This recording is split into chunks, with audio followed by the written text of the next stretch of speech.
Praise the lord. Hallelujah, hallelujah. ప్రభు యేసునందు నాకు అత్యంత ప్రియమైన సహోదరి సహోదరులారా, యేసు ప్రభు అతి శ్రేష్టమైన నామంలో మీ అందరికీ శుభాభివందనాలు. దివ్యవాకు అనే ఈ కార్యక్రమానికి అందరికీ స్వాగతం.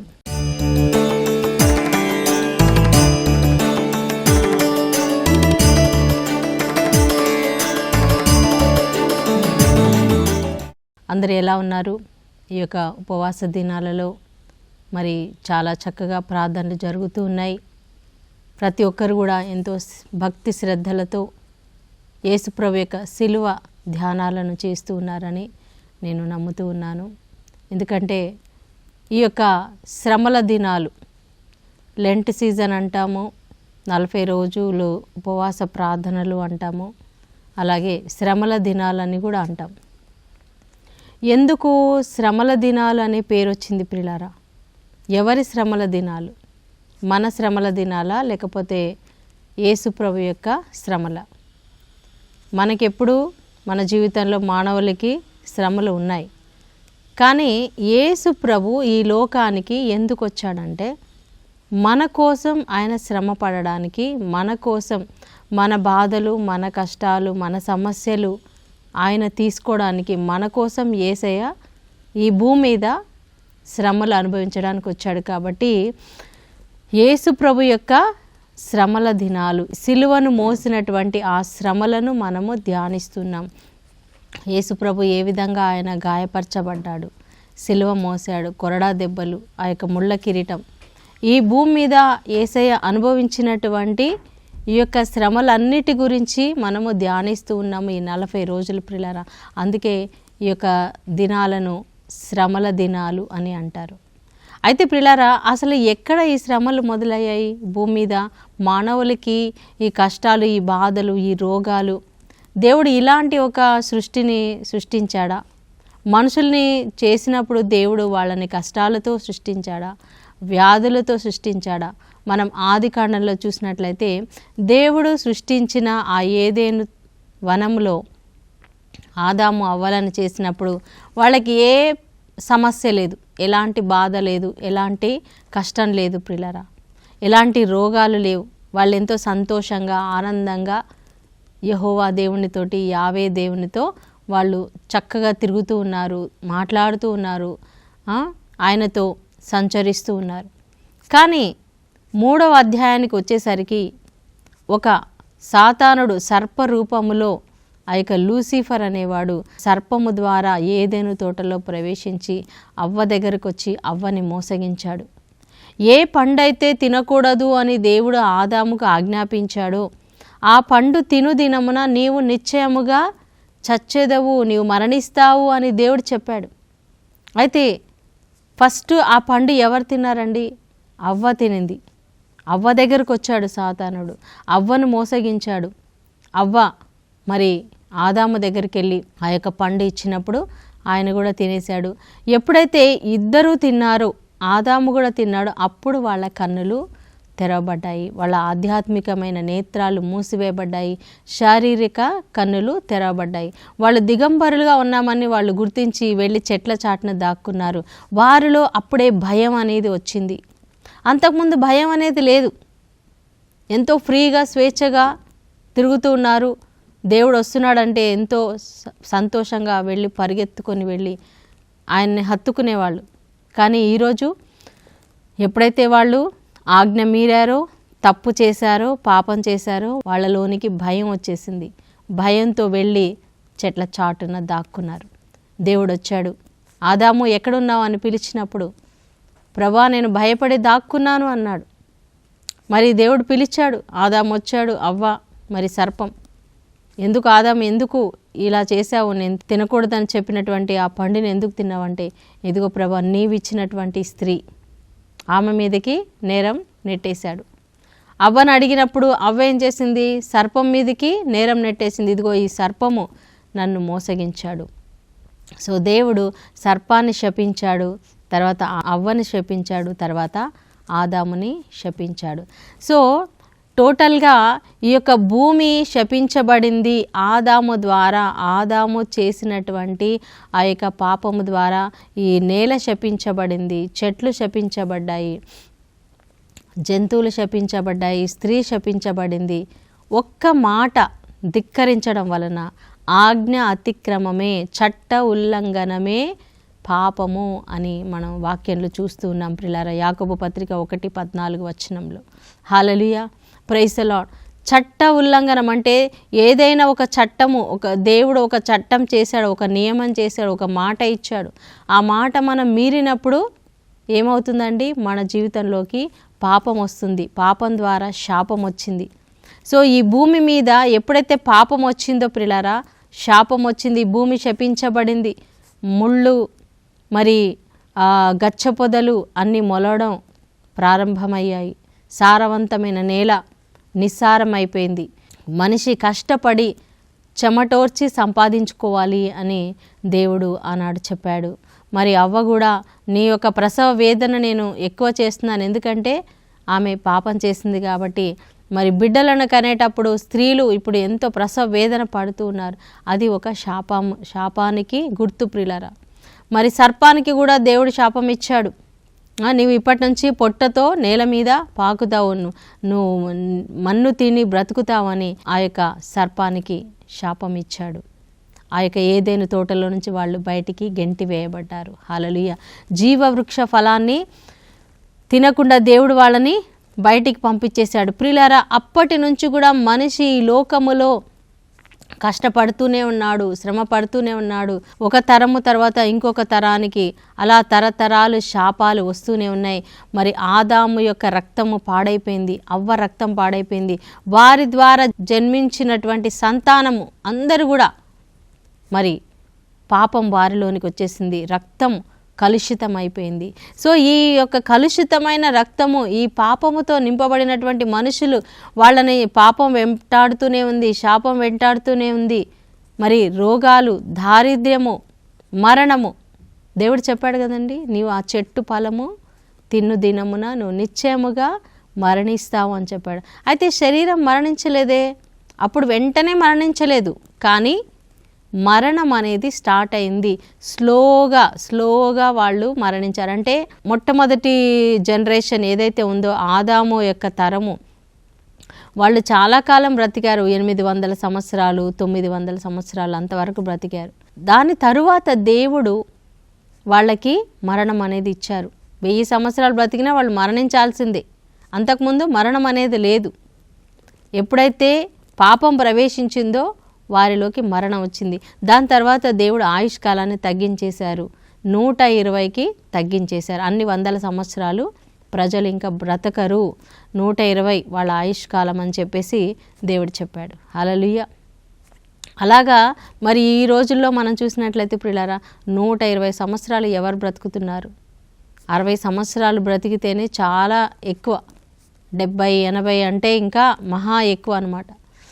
సో అలాంటి ఆయుష్ తగ్గిపోయింది, మరణం అనేది వచ్చింది. అలాగే రోగాలు వచ్చాయి, భయంకరమైనటువంటి రోగాలు, శరీరంలో రోగాలు. ఈ శరీరం ఉన్నంత వరకు రోగాలు వస్తూనే ఉంటాయి. మనం చూసాం రీసెంట్గా కరోనా, ఇంకా ఏమేమో రోగాలు వస్తూ ఉన్నాయి, ఇంకా కొత్త వైరస్లు వస్తూనే ఉన్నాయి. అలాగే మరి శాపము, భయంకరమైనటువంటి శాపాలంటే పంటలు పండకుండా ఉండడము, మరి త్రాగుడు వ్యసనానికి లోనైపోవడం, వ్యభిచారంలో మరి పడిపోవడం, ఇవన్నీ కూడా శాపానికి గుర్తుగా ఉంది ప్రియులారా. అయితే యేసు ప్రభు ఎందుకు ఈ లోకానికి వచ్చాడు అంటే, మనుషులు మనందరము పడుతున్నటువంటి ఈ యొక్క పాపము నుండి, శాపము నుండి, కష్టాల నుండి, వ్యాధుల నుండి, ఈ యొక్క మరణం నుండి తప్పించడానికే, విడిపించడానికే యేసు ప్రభు మన కోసం పరలోకం నుండి ఈ లోకానికి దిగి వచ్చాడు. హల్లెలూయా, హల్లెలూయా, ప్రైజ్ ది లార్డ్. యేసయ్య ఈ లోకంలో మరి ఆయన కన్య మరియ ద్వారా జన్మించారు. పరిశుద్ధమైన రక్తము, దేవుని యొక్క రక్తము ద్వారా, మరి ఆదాము రక్తము కాదండి, నిష్కలంకమైనటువంటి రక్తము, దేవుని రక్తము. ఆయన కన్యకకు అందుకే జన్మించాడు, పురుషుని ప్రమేయం లేకుండా. యోసేపు గారు ఒక భర్త అనే పేరుకు మాత్రమే ఉన్నారు. ఈ రోజుల్లో చాలామంది మరి ఎంతోమంది అపార్థం చేసుకుంటూ ఉన్నారు. యోసేపు గారు ద్వారా మళ్ళీ మరియమ్మ గారికి పిల్లలు పుట్టారని, ఇలాంటివన్నీ కూడా మరి వాక్యానికి వ్యతిరేకమైనటువంటి బోధలు చేస్తూ ఉన్నారు పిల్లరా. బైబిల్లో మనకి ఎక్కడ కూడా ఆధారాలు లేవు. కన్య మరియమ్మ, పరిశుద్ధమైన కన్య మరియమ్మకు యేసు ప్రభు జన్మించారు. హల్లెలూయా. ఎందుకంటే ఆయన దేవుని కుమారుడు, ఈ లోక మనుషుల కుమారుడు కాదు ఆయన. అందుకే ఆయన పరలోక తండ్రిని ఆయన నా తండ్రి అని పిలిచాడు. పరిశుద్ధాత్మ ద్వారా, పరిశుద్ధాత్మ నిన్ను ఆవరించును, నిన్ను కమ్ముకొనును, నీకు పుట్టబోయే కుమారుడు దేవుని కుమారుడని పిలువబడతాడని లూకాసు వార్తలో దేవదూత వచ్చి మరియమ్మ గారికి చెప్పారు ప్రియులారా. మరి యేసు ప్రభు పరిశుద్ధుడిగా ఈ లోకంలో జన్మించాడు. కటిక పేదరికంలో ఆయన జన్మించాడు, పేదరికంలో ఆయన పెరిగాడు. ఎందుకు అంత గొప్ప దేవుడు ఎందుకు ఆ పేదరికాన్ని అనుభవించాడంటే నీ కోసం, నా కోసం, మనము అనుభవిస్తున్నటువంటి ఈ పేదరికం నుండి మనల్ని ఐశ్వర్యవంతుల్నిగా చేయడానికి మన కోసం ఆయన ఒక లేనివాడిగా, దరిద్రునిగా మారిపోయాడని వాక్యంలో మనం చూస్తున్నాం. హల్లెలూయా, ప్రైజ్ ది లార్డ్.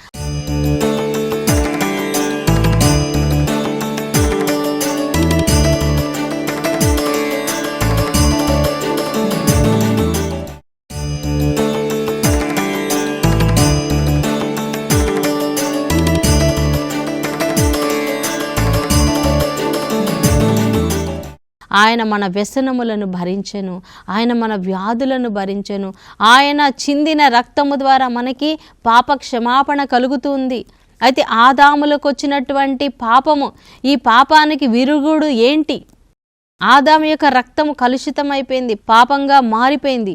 సో అతని యొక్క పాపం పోవాలి అంటే పరిశుద్ధమైన రక్తం కావాలి. అదే యేసు ప్రభు రక్తం. అందుకే ప్రియులారా, యేసు రక్తం అంటే సాతానుడు గడగడ వణికిపోతాడు. యేసయ్యలో ఉన్న రక్తము పరిశుద్ధమైన రక్తం, అది దేవుని రక్తం ప్రియులారా. అందుకే ఆ రక్తము ద్వారా, అంటే ఎవరైతే యేసు ప్రభుని అంగీకరిస్తారో వారందరూ కూడా దేవుని కుమారులయ్యే అధికారమును, భాగ్యమును దేవుడు అనుగ్రహిస్తున్నాడు. హల్లెలూయా, ప్రైజ్ ది లార్డ్. యోహాను సువార్త 3:16 మనం చూస్తున్నాం, దేవుడు లోకమును ఎంతో ప్రేమించండి. ఎందరైతే దేవుని అంగీకరిస్తున్నారో, యేసు ప్రభుని నా తండ్రి, నా రక్షకుడు, నా సృష్టికర్త, ఆయన మాత్రమే నిజమైన దేవుడు అని ఎవరైతే అంగీకరిస్తారో, ఆయన నా కోసం మరణించాడు. చూడండి, ఆదాము ద్వారా ఈ లోకానికి పాపం వచ్చింది, శాపం వచ్చింది, వ్యాధులు వచ్చాయి, మరణం వచ్చింది, దారిద్ర్యం వచ్చింది. వీటన్నిటినీ యేసు ప్రభు ఆయన సిలువలో తీసుకున్నాడు ప్రియులారా. 39 కొరడా దెబ్బలు యేసు ప్రభు పొందాడు. ఎంత వేదన కదండి, అంత శ్రమ దేవుడు భరించాడు. మరి ఆయన తలలో ముళ్ళ కిరీటం దిగింది. ఎందుకు అంటే ఆదాము చేసినటువంటి పాపము ద్వారా, అవ్వ చేసినటువంటి పాపం ద్వారా ఈ నేల శపించబడింది. ఈ నేలలో ముళ్ళ చెట్లు వచ్చాయి. ముళ్ళు శాపానికి గుర్తుగా ఉంది. కాబట్టి ఆ ముళ్ళని యేసు ప్రభు తన యొక్క శిరస్సులో ఆయన తీసుకున్నాడు. ఎంతో భయంకరమైనటువంటి ముళ్ళు, ఆ విషపూరితమైనటువంటి ముళ్ళు యేసు ప్రభు తలలో గుర్చబడ్డాయి. హల్లెలూయా. ఆ యొక్క శ్రమను యేసయ్య మన కోసం భరించాడు. ఈ 40 రోజులు కూడా యేసయ్య నిన్ను ప్రేమించి ఆయన ఎన్ని శ్రమలు అనుభవించాడో, ఆయన పొందిన శ్రమలను మీరు ధ్యానించాలి ప్రియులారా. హల్లెలూయా. మనం చాలాసార్లు నా శ్రమ చాలా పెద్దది, నాకున్న కష్టాలు చాలా ఎక్కువ అని అనుకుంటాం. కానీ యేసయ్య పొందినటువంటి శ్రమలతో పోలిస్తే మన శ్రమలు అవి అసలు శ్రమలే కాదండి. ఆయన రాళ్లలో నడిచాడు, ముళ్ళలో నడిచాడు. ఆయన కాళ్ళకు ముళ్ళు. 3 సార్లు ఆయన సిలువ మోస్తూ కింద పడిపోయారు. ఎన్నోసార్లు శాస్త్రులు, పరిసయ్యులు ఆయన చంపాలని చూశారు.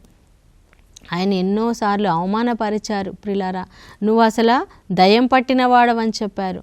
దేవుని కుమారుడు అంటే ఆయన మీద అసూయపడ్డారు. ఆయన చంపాలని చూశారు. నా ప్రియమైన సోదరి సోదరుడా, ఎందుకు దేవుడు ఇన్ని శ్రమలు అనుభవించాడంటే నీ కోసం, నా కోసం, మనల్ని విడిపించడానికి. మన కోసం యేసు ప్రభు ఒక గొర్రె పిల్లగా ఈ లోకానికి వచ్చాడు. ఆయన మన కోసం తన రక్తాన్ని చిందించడానికి, ప్రాయశ్చిత్త బలిగా అర్పించుకోవడానికి యేసయ్య వచ్చాడు. హల్లెలూయా, హల్లెలూయా. మరి ఈ యొక్క ఉపవాస దినాలలో, లెంట్ సీజన్లో యేసయ్య మనల్ని పాపం నుంచి విడిపించడానికి వచ్చాడు.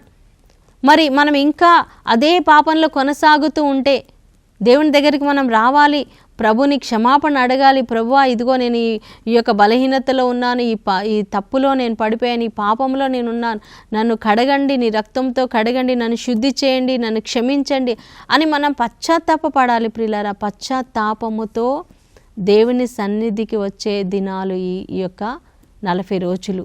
హల్లెలూయా. దేవుని సన్నిధిలో మనం కన్నీరు కార్చాలి, ఉపవాసం ఉండి ప్రార్థన చేసి మన తప్పులను మనం ఒప్పుకొని విడిచిపెట్టడానికి మనం ప్రయత్నం చేయాలి. ఎందుకంటే దేవుడు మనకు శక్తినిస్తాడు. ఆయన రక్తం ద్వారా మనల్ని కడిగి మనకు నూతన శక్తినిస్తాడు, నూతన జీవం ఇస్తాడు, మనల్ని కొత్త మనుషులుగా ఆయన తయారు చేస్తాడు. అందుకే వాక్యంలో సెలవిస్తూ ఉన్నాడు ప్రభు, క్రీస్తునందున్న వారు నూతన సృష్టి. హల్లెలూయా. 1 కొరింథీ 5:17 ప్రకారం ఒకవేళ నువ్వు ఈరోజు యేసులో ఉన్నావా, నిజంగా నువ్వు క్రీస్తులో ఉన్నావా, ఆయన రక్తంలోనూ కడగబడ్డావా, యేసు దగ్గరికి వచ్చి నీ పాపాల గురించి పశ్చాత్తాపపడ్డావా, ఆ సిలువను ధ్యానించు. సిలువ ధ్యానాలు చేస్తున్నాం కదండి. సిలువ మార్గం 14 స్థలాలు మనం ధ్యానం చేస్తూ ఉంటాం.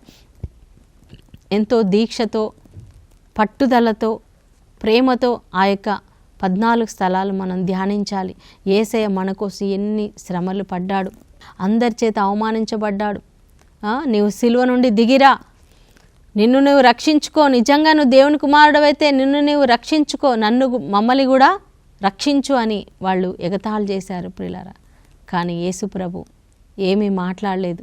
తండ్రి, వీరేమి చేయుచున్నారో వీరెరుగరు కనుక వీరిని క్షమించుము అని ఆయన ప్రార్థన చేశాడు. నా ప్రియమైన సోదరి సోదరా, యేసు ప్రభు పొందిన శ్రమలు నీ కోసం, నా కోసమే. ఆయన మనల్ని పాపాల నుంచి విడిపించడానికే ఆ శ్రమలు పొందాడు. మనల్ని దారిద్ర్యం నుంచి బయటికి తీసుకొని రావడానికే ఆ యొక్క శ్రమలు అనుభవించాడు. మనల్ని వ్యాధుల నుండి స్వస్థత ఇవ్వడానికే. ఈరోజు నువ్వు భయంకరమైన వ్యాధులతో ఉన్నావా? కిడ్నీ వ్యాధి కానీ, ఎయిడ్స్ వ్యాధి కానీ, క్యాన్సర్ వ్యాధి కానీ, ఇంకా ఏ వ్యాధి అయినమ్మా, నీ శరీరంలో నీ రక్తము చెడిపోయిందా? షుగర్ వ్యాధితో బాధపడుతున్నావా? బీపీతో బాధపడుతున్నావా? అల్సర్తో బాధపడుతున్నావా? భయంకరమైన వ్యాధులు వస్తూ ఉన్నాయి ప్రియులారా ఈ రోజుల్లో. ఏ వ్యాధి అయినా యేసయ్య పొందిన దెబ్బల ద్వారా, యెషయా గ్రంథం 53:4-5 ప్రకారం ఆయన పొందిన దెబ్బల ద్వారా మనకి స్వస్థత, ఆయన చిందిన రక్తము ద్వారా మనకి పాప క్షమాపణ కలుగుతూ ఉంది. హల్లెలూయా. అయితే మనం ఒప్పుకోవాలి ఆయన సన్నిధికి వచ్చి. 1 యోహాను పత్రిక 1వ అధ్యాయం 7-9 ప్రకారం ఆయన నమ్మదగిన వాడు, నీతిమంతుడు గనుక మనం ఎప్పుడైతే మన పాపాలను ఒప్పుకుంటామో ఆయన మనల్ని క్షమిస్తాడు. హల్లెలూయా. Praise the lord. చూడండి, లూకాసు వార్త 15వ అధ్యాయంలో మనం చూస్తే 2 కుమారులు ఉన్నారు. అందులో చిన్న కుమారుడు తప్పు చేశాడు, తండ్రికి ద్రోహం చేసి తండ్రిని విడిచి పారిపోయాడు, చాలా దూరం వెళ్ళిపోయాడు, ఎన్నో పాపాలు చేశాడు, అంతా వృధా చేశాడు. కానీ తప్పు తెలుసుకున్నాడు. హల్లెలూయా. 17వ వచనంలో చూస్తే అతనికి బుద్ధి వచ్చినప్పుడు, అతనికి జ్ఞానోదయం కలిగినప్పుడు, అతనికి కనువిప్పు కలిగినప్పుడు ఏం జరిగిందండి? ఆయన తెలుసుకున్నాడు, అరే నేను చాలా తప్పు చేశానే, మా డాడీని చాలా బాధ పెట్టానే, పరలోక తండ్రిని బాధ పెట్టానే అని అతనిలో ఒక పశ్చాత్తాపం అనేది కలిగింది ప్రియులారా. చూడండి, పశ్చాత్తాపం లేకుండా మనం ఎన్ని ఉపవాసాలు చేసినా, ఎన్ని ప్రార్థనలు చేసినా అన్నీ కూడా వృధా అండి. నువ్వు నిజంగా ఈ యొక్క లెంటులో దేవునికి దగ్గరగా కావాలని ఆశిస్తున్నావా? నువ్వు పశ్చాత్తాపపడు, కన్నీటితో ప్రార్థన చేయి. నీ యొక్క తప్పుని నువ్వు తెలుసుకో. నువ్వు ఎక్కడ పడిపోయావు? ఏదో ఊరికే ప్రార్థన చేసి వెళ్ళిపోవడం కాదు. లెంట్ అయిపోతుంది, ఈ గుడ్ ఫ్రైడే అయిపోతుంది, ఈస్టర్ అయిపోతుంది, కానీ నీలో ఏదైనా మార్పు వస్తుందా? ఆ తర్వాత కూడా నువ్వు ఆ మార్పు అలాగే ఉంటుందా? చాలామంది 40 రోజులు మాత్రం చాలా బాగుంటారండి, చాలా పెద్ద పునీతులు అయిపోతారు. ఎంతో ఉదయం లేచిన దగ్గర నుంచి రాత్రి వరకు ప్రార్థనలు అన్నీ చక్కగా, పాటలు, వాక్యం అన్నీ బాగా చేస్తారు. కానీ 40 రోజులు అయిపోయిన తర్వాత, ఈస్టర్ తర్వాత చూస్తే మళ్ళీ వాళ్ళు సేమ్ అదే విధంగా, యథావిధంగా మళ్ళీ అదే త్రాగుడు, అదే సినిమాలు, అదే చెడు మాటలు, అవే అబద్ధాలు, అవే గొడవలు, అవే స్నేహాలు, అవే బంధాలు, అన్నీ పాప జీవితం. ప్రియులారా, ఏం లాభం? యేసు ప్రభు ఎంత బాధపడుతున్నాడు. ఇన్ని రోజులు నువ్వు శ్రమలను ధ్యానించి, ఆయన ప్రేమను ధ్యానించి, నీ జీవితం మళ్ళీ ఆ బురదలోకి వెళ్ళిపోవడానికైనా, మళ్ళీ ఆ పాప జీవితంలోకి వెళ్ళిపోవడానికైనా యేసు ప్రభు నీకోసం ఇన్ని శ్రమలు పడింది ఎందుకు? నిన్ను ఒక కొత్త మనిషిగా మార్చాలని, నీకు ఒక కొత్త జీవితం ఇవ్వాలని, నీకు ఒక కొత్త ఆరంభం ఇవ్వాలని. సెయింట్ అగస్టిన్ గారు, పునీత అగస్టిన్ గారు, ఆయన జీవితంలో కూడా ఆయన ఎన్నో పాపాలు చేశాడు. వ్యభిచారంలో పడిపోయాడు, ఒక తాగుబోతుగా మారాడు. ఆ తల్లి ప్రార్థన చేస్తూ ఉంది. తల్లి మోనికమ్మ గారు ఎంతో ప్రార్థన చేశారు తన కుమారుడి కోసం. దేవుని యొక్క దర్శనం ఆయనకు కలిగింది. ఒక్కసారి ఆయన దేవుని చూశాడు, అంతే. ఆయన జీవితంలో ఉన్నటువంటి ఆ పాపాన్ని విడిచిపెట్టేశాడు. సౌలు ఎలా పౌలుగా మారారో అలాగే పాపి అగస్టిన్ పునీత అగస్టిన్గా మారిపోయారు. హల్లెలూయా. ఈరోజు నువ్వు మారగలవా? ఈరోజు నీ జీవితంలో ఉన్న పాపాన్ని విడిచిపెట్టగలవా? తన జీవితంలో ఒక స్త్రీ ఎప్పుడైతే పాప జీవితంలో ఉన్నప్పుడు ఒక స్త్రీతో పాపం చేసేవాడు. ఆమె మరి సెయింట్ అగస్టిన్ గారి దగ్గరకు వచ్చి, నేను అగస్టిన్ గుర్తున్నానా, నేను మన ఇద్దరం కలిసి ఎంతో ఎంజాయ్ చేసేవాళ్ళమని చెప్పినప్పుడు ఆయన అన్నాడంట, ఆ పాత అగస్టిన్ ఎప్పుడో చచ్చిపోయాడు, నేను అతన్ని కాదు, నేను కొత్త అగస్టిన్ అని చెప్పాడంట. హల్లెలూయా. నువ్వు చెప్పగలవా? ఆ పాత చెడు మాటలు మాట్లాడే వ్యక్తి, ఆ సినిమాలు చూసే వ్యక్తి చచ్చిపోయాడు, కానీ ఈరోజు నేను ఒక దేవుని బిడ్డగా ఉన్నానని చెప్పగలవా? యేసు ప్రభు మనకి నిత్య జీవం ఇవ్వడానికి సిద్ధంగా ఉన్నాడు.